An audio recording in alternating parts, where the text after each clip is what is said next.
Juventus are expected to step up their pursuit of Guglielmo Vicario. Woking, director of football, has denied there is a rift with Jermaine Defoe. Newcastle have completed the signing of Aladji Bamba from Monaco, and Elliot Anderson to Manchester City has been officially confirmed. Here are your daily Premier League news headlines.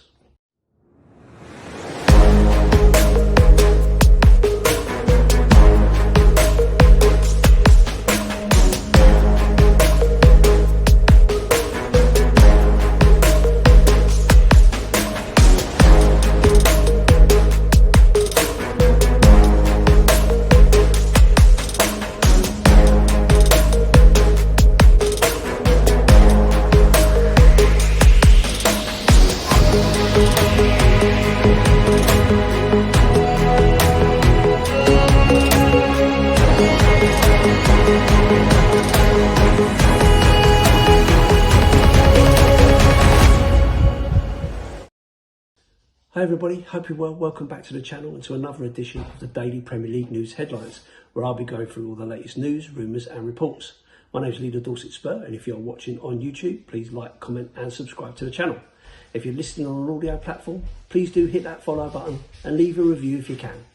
So let's get into it. Here are the main headlines today. Juventus are expected to step up their pursuit of Guglielmo Vicario after the goalkeeper was left out of Tottenham's pre-season tour squad, reports PA. Vicario was not included in Spurs' 35-man touring party, which started the journey to New Zealand on Thursday morning. A club statement confirmed that a minor injury meant that the Italy international stayed back in England. However, after Vicario lost his first-choice role to Anthony Kinski at the end of the difficult 25-26 campaign, the 29-year-old had already received the green light to leave, and his absence from Tottenham's summer tour will only offer further encouragement to Juventus.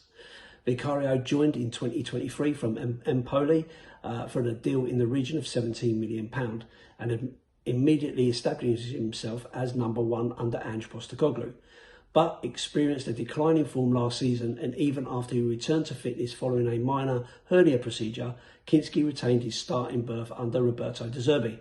With experienced goalkeeper Martin Dubravka signed to be the understudy to Kinski, who signed a new deal last month, Vicario was always expected to depart. Tottenham in this transfer window and Juventus are now the most likely destination after Inter Milan had initially led the race. The report suggests the preference of Juventus will be a loan with an option to buy Vicario rather than an obligation, which may provide an obstacle between the clubs, but a conditional obligation is one potential solution. Woking's director of football has denied there is a rift with Jermaine Defoe following the former England international's departure from the club. Defoe left his role as Woking head coach after just 116 days in charge, saying it was impossible to continue and describing his first managerial role as eye-opening.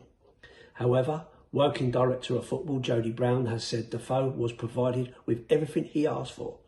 Brown, replying to a supporter via X on Thursday evening, said, "Of the vast number of trialists, I did not choose one, not one. Jermaine led all recruitment and all trialists. All Jermaine's contacts, all linked to him, every single one. Empty promises, ? We gave everything that was asked, everything. I'm sure it will all come out in due course." Newcastle have completed the signing of Aladji Bamba from Monaco for an undisclosed fee. Sky Sports News understand Newcastle will pay £30 million plus a potential £5.5 million in add-ons. Bamba has signed a 5-year contract and will wear the number 8 shirt vacated by Sandro Tonali. On the deal, Toon boss Eddie Howe said, "I'm really pleased to see Aladji become the Newcastle player. He's another exciting young signing who we're really looking forward to working with. He adds depth and a range of qualities to our midfield options with huge potential for growth. His development since breaking through at Monaco has been really impressive and something we believe we can help him build on. He operates in a deeper role but has the ability to contribute all over the pitch, which he demonstrated in both League One and the Champions League last season." Apologies for messing up his name. Elliot Anderson's £116 million move from Nottingham Forest to Manchester City has officially been confirmed, with the midfielder signing a 5-year deal at the Etihad Stadium. Anderson had been at Manchester United target this summer, but explained at his unveiling why he wanted to join their rivals.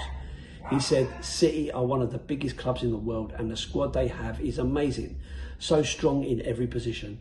As soon as I knew they wanted me, I was absolutely determined to make this move happen.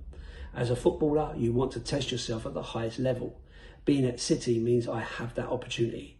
From the outside looking in, City are a club that treats its players well and provides the perfect environment to excel. The success they have had and the way they have played the game in the last 10 to 15 years has been extraordinary. It's a privilege to be given the chance to be part of that. West Ham's Somerville has now signed for Al Hilal on a 4-year deal. Formal announcements by the clubs are expected today. Celtic forward Daisy Maeda arrived in Suffolk on Thursday ahead of his £10 million move to Ipswich Town. It is understood that Japan International will undergo a medical on Friday before finalising the paperwork on his contract. Sky Sports News revealed on Tuesday that the clubs had agreed an initial fee of £8 million plus £2 million in add-ons. Chelsea have agreed a deal with Crystal Palace to sign Maxence Lacroix. The fee for the deal is in the region of £51 million. And finally, Arsenal are set to make a £70 million bid for Bruno Guimaraes, report BBC Sport. Newcastle will only consider selling him for upwards of £80 million. According to Sky Sports News North East reporter Keith Downey, the Brazil international has told his club he wants to join Arsenal this summer. But contrary to recent reports, the Gunners still haven't made contact with Newcastle directly until now. Okay, so just some thoughts on these stories. Well, let's kick it off with the story of Somerville to Al Hilal. The fee that's kind of been pushed around has been around 60 million, but I've seen up to 80 million for the young lad to go out there. Crazy, absolute crazy money, and for a player so young to be going to the Saudi League, wow, money does talk. I wonder if Talk Sport will be all over that, saying that the player is only interested in money. Be interesting to see what they say about that, ain't it? The same. Elliot Anderson now confirmed at being at City and wanting to play for the biggest club that's been around for the last 10 to 15 years. Yeah, okay. Not really money orientated, maybe. I don't know. It'd be interesting again to see how that one pans out, wasn't it? Manchester United wanted him, and given their pedigree, you kind of think, well, that might be a bit of a difficult choice between the two, but no, Manchester City edges the way, and you can understand it because they do tend to win an awful lot, and so makes sense to want to go there, I guess. But with Pep Guardiola going and all the change happening there, could be a bit of a risk. You never know. Is Arsenal's dominance about to come to fruition? And could he have gone there and end up getting absolutely nothing? We'll have to wait and see. News about Vicario going to Juventus. Yeah, that one's kind of been rolling on. And when the squad was announced to go to Australia and New Zealand, and Vicario wasn't in it, you're kind of thinking to yourself, there must be some work going on in the background for him to moving on. Obviously bringing in Dubravka as well as a number 3, potentially number 2, kind of all sets the tone that it looks like he will be moving on for sure. So we'll see what happens with that. And the last one I just wanted to mention was this Maxence Lacroix from Crystal Palace to Chelsea. Another £51 million being spent by Chelsea after just spending 117 million for Morgan Rogers and the other deals that they've been doing.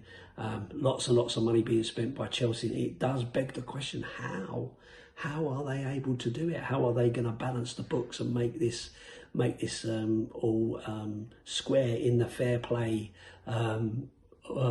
process? And again, I'm just wondering whether TalkSport and all that will be crowing and going on about that. Where's the Newcastle fans and the Forest fans and the Villa fans now kind of talking about all that? Bearing in mind, Villa have just paid £5 million more for a player who's got worse since he went from Manchester United to Chelsea. So, yeah, it's just funny, isn't it, how Tottenham Hotspur seems to rile up everybody whenever Tottenham do anything. Anyway, that's it from me. Thanks for watching and for listening. I hope you enjoyed it. If you've been watching on YouTube, please do like, comment and subscribe to the channel. If you're listening on an audio platform, please do hit that follow button and leave a review if you can. I'm Lee The Dorset Spur. If you want to pop over and say hi on my channel, happy to have you. If not, no problem. See you on the next one. And as always, up the Spurs.